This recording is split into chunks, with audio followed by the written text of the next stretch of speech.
अस्सलाम वालेकुम, आदाब। मैं मोहम्मद सलमान विक्की। आज मैं आफ्ताब और सजा के वीडियो दिखाने वाला हूँ। बने रहिए अंत तक और देखिए इस वीडियो में क्या सच्चाई है क्या नहीं। एक लड़की अपने माँ बाप से बिना आदेश लिए अपने प्रेमी के साथ फरार हो जाती है। माता पिता पूरी तरह से परेशान हो जाते हैं। पिताजी ढूंढने के लिए निकलते हैं, लेकिन दोस्तों जब उनके पिताजी वहां पर पहुंचते हैं तो उनके पिताजी को पता लगता है कि उनकी बेटी को 35 टुकड़ों में काटा जा चुका है। दोस्तों आज की जो ये सच्ची घटना है, इस घटना को सुनने के बाद आपका मन पूरी तरह से परेशान हो जाएगा। और दोस्तों आज तक आप लोगों ने बहुत सारा प्रेम कहानी सुना होगा, लेकिन आज के इस प्रेम कहानी को यदि आप जानोगे तो आपका कहीं न कहीं प्रेम पर से भरोसा उठ जाएगा। दोस्तों आज के इस वीडियो में आपको हम बताएंगे आखिरकार किस तरह से एक लड़की जो कि एक लड़के के प्यार में इस कदर पागल होती है कि वो अपने माता पिता से आदेश लेना तक भूल जाती है। वो ये भी भूल जाती है कि माँ बाप नाम का भी कोई चीज होता है, लेकिन परिणाम ये मिलता है कि उस लड़की को 35 टुकड़ों में काट दिया जाता है। तो आखिरकार कैसे ये कहानी शुरू होती है, किस तरह से वो लड़का जो कि इस लड़की को अपने प्रेम जाल में फंसाता है और फंसाने के बाद उस लड़की को प्यार का अंजाम मौत देता है। दोस्तों ये घटना शुरू होती है मुंबई से। मुंबई में एक लड़का जिसका नाम आफ्ताब होता है, एक लड़की जिसका नाम सरधा।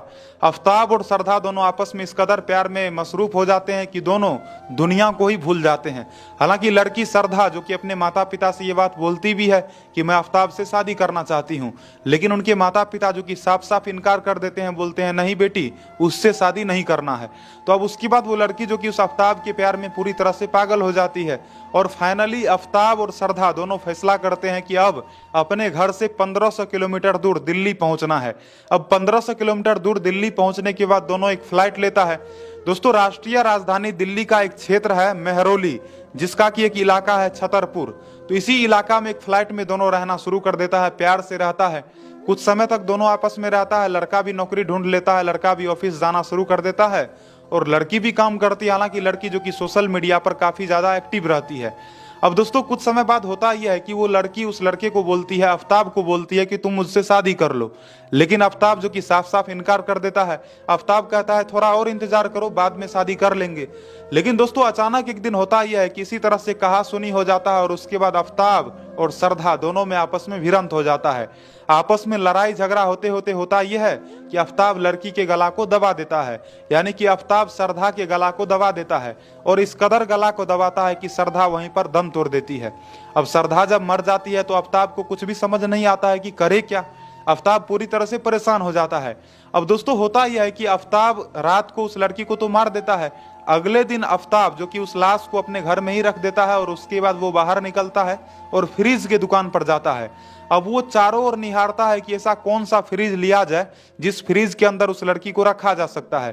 फाइनली आफ्ताब को एक बहुत बड़ा फ्रिज नजर आता है जो फ्रिज की 300 लीटर का होता है।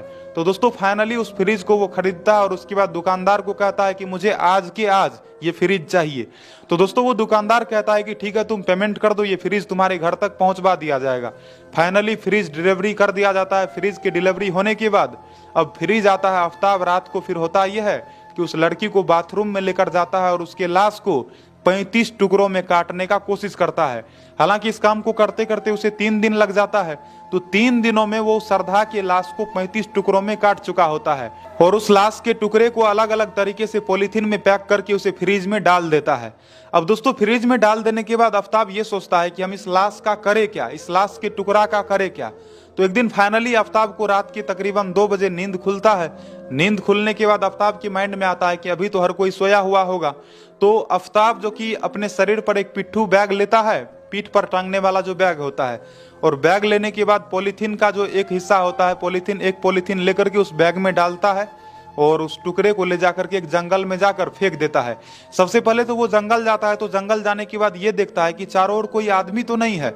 जब उसे पता लग जाता है कि इस जंगल में कोई भी आदमी चारों ओर नहीं है, उसके बाद वो उस लाश के टुकड़ा को निकालता है और निकालने के बाद वो फेंक देता है।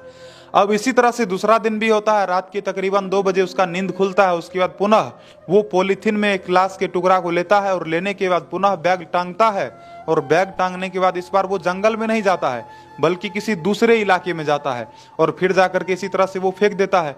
तकरीबन ये सिलसिला 18 दिनों तक चलता रहा। 18 दिनों तक वो लाश को अलग अलग जगहों पर फेंकता रहता है। बाद में इस लड़की के पिताजी जो कि आते हैं और आने के बाद लड़की के पिताजी जब पता करने लग जाते हैं तो उसके बाद ये पता चलता है कि उसकी बेटी जो कि है ही नहीं। आफ्ताब से पूछा जाता है कि श्रद्धा कहाँ है, तो आफ्ताब जो कि कहता है कि मैं जानता ही नहीं हूँ।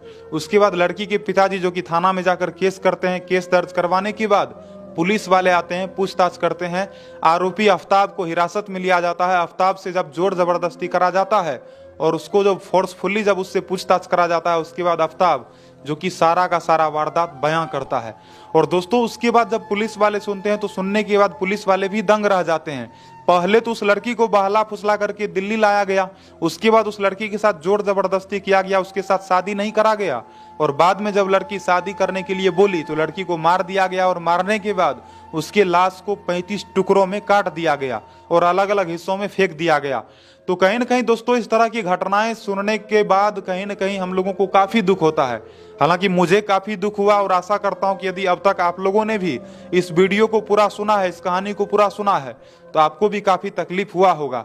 पुराने जमाने में जो हमारे बूढ़े बुजुर्ग लोग कहते थे कि बेटा कभी भी प्यार मोहब्बत मत करो, प्यार मोहब्बत करना सही नहीं है, तो कहीं ना कहीं इन सब कहानियों को सुनने के बाद ऐसा ही लगता है कि प्यार मोहब्बत करना जो कि कहीं ना कहीं गुनाह है।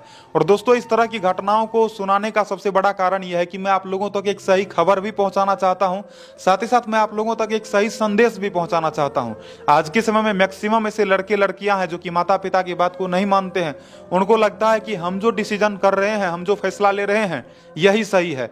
माता पिता जो कि सही फैसला ले ही नहीं सकते हैं। तो इस तरह के बच्चों को समझना चाहिए कि फैसला हमेशा माता पिता के हाथों में ही होना चाहिए।